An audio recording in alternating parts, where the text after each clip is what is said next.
अब मैं आपको एक कंपैरिजन आज बताऊंगा कि F-16 क्या करता है, राफाल क्या करता है और JF-17 थंडर जो पाकिस्तान खुद बनाता है चीन के साथ मिलकर, वो क्या करता है।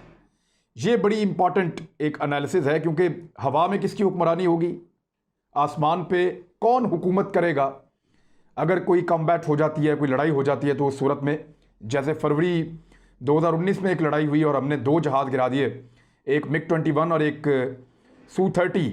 ये रशियन जहाज़ है और 4th जनरेशन का बड़ा अपग्रेडेड वर्जन है, बड़ा ऊपर के लेवल का जहाज़ है। तो उसको भी गिरा दिया था पाकिस्तान ने अपने JF-17 थंडर से।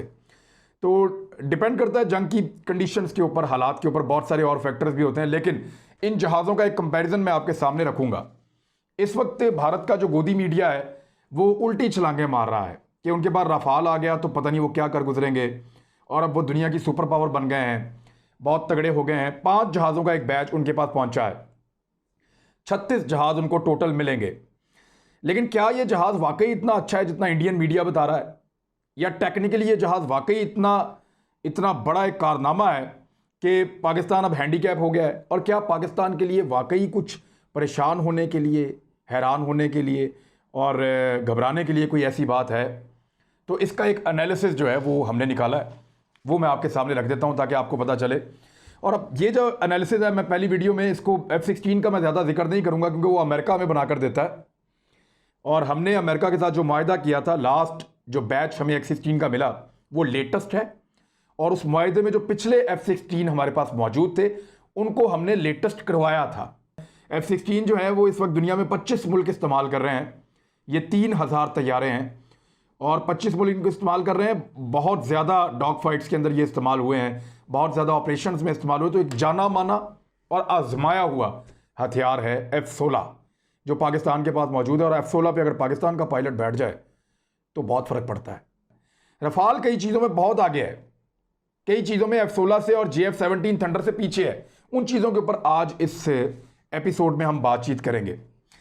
देखिए, ये 4th जनरेशन का एक जहाज़ है और उसी तरह जैसे आपका ये JF-17 थंडर है, ये भी 4th जनरेशन का जहाज़ है। एक ग्रिपन है जो स्वीडन बनाता है, वो भी 4th जनरेशन का जहाज़ है।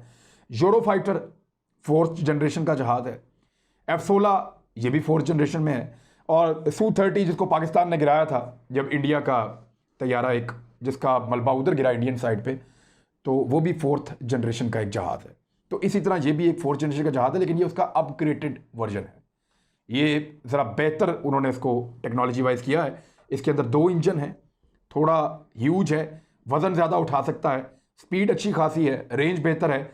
लेकिन रेंज में ये F-16 का मुकाबला नहीं करता और स्पीड में भी ये मुकाबला नहीं करता, और ना ये मुकाबला कर सकता है कुछ चीज़ों में JF-17 थंडर का, स्पीड में, रेंज में, मिसाइल कैपेसिटी में, वज़न उठाने में, जल्दी जाने में, ज़्यादा फासला करने में, तय करने में। तो ये वो चीज़ें हैं जो किसी भी फाइटर एयरक्राफ्ट को बहुत ज़्यादा सहूलत देती हैं। तो इन चीज़ों में बाद में JF-17 थंडर रफाल से आगे है और बाद में F-16 रफाल से आगे है। रफाल जो है वो एक बड़ा महंगा जहाज़ है, बहुत महंगा जहाज़ है। ये जिस तरह का आज बना हुआ है, इंडिया को जिस हालत में मिला है, आज से 10 साल 20 साल के बाद ये इसी हालत में होगा। इसके अंदर ज़्यादा बड़ी तब्दीलियां नहीं की जा सकती क्योंकि इसकी फिक्स्ड टेक्नोलॉजी है।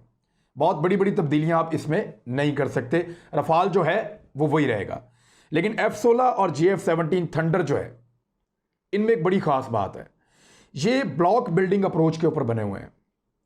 यानी एक ब्लॉक आता है, फिर दूसरा ब्लॉक आता है, फिर तीसरा। पाकिस्तान में इस वक्त तीसरे ब्लॉक पे काम हो रहा है JF-17 थंडर के। हमने 2007 में इसको लॉन्च किया था, 2010 में ये पाकिस्तान एयरफोर्स को दे दिया गया था। तो जो JF-17 थंडर है ये ब्लॉक बिल्डिंग अप्रोच है।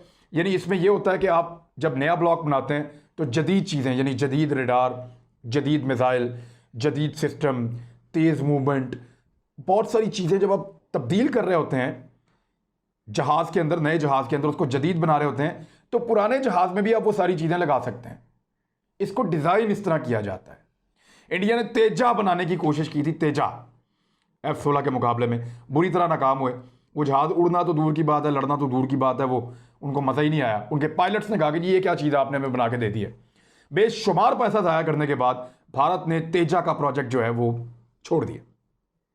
ये बहुत क्विक है। JF-17 थंडर बहुत तेज़ी से मूव करता है, बहुत लंबा मूव करता है, रेंज इसकी बहुत ज़्यादा है।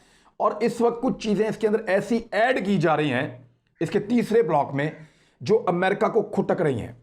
JF-17 खतरनाक हद तक आगे बढ़ चुका है और चाइना और पाकिस्तान ने मिलकर उसमें ऐसे हथियार नस्ब कर दिए हैं और इस किस्म की सलाहियत उसमें डाल दी है कि अमेरिका के लिए अब ये बहुत ज़्यादा फिक्रमंदी की बात है। और इसकी प्रोडक्शन बहुत तेज़ है जो पाकिस्तान और चीन मिलकर कर रहे हैं, यानी 25 तैयारे कम से कम हर साल ये बना के उनको शामिल कर देते हैं अपनी एयरफोर्स के अंदर।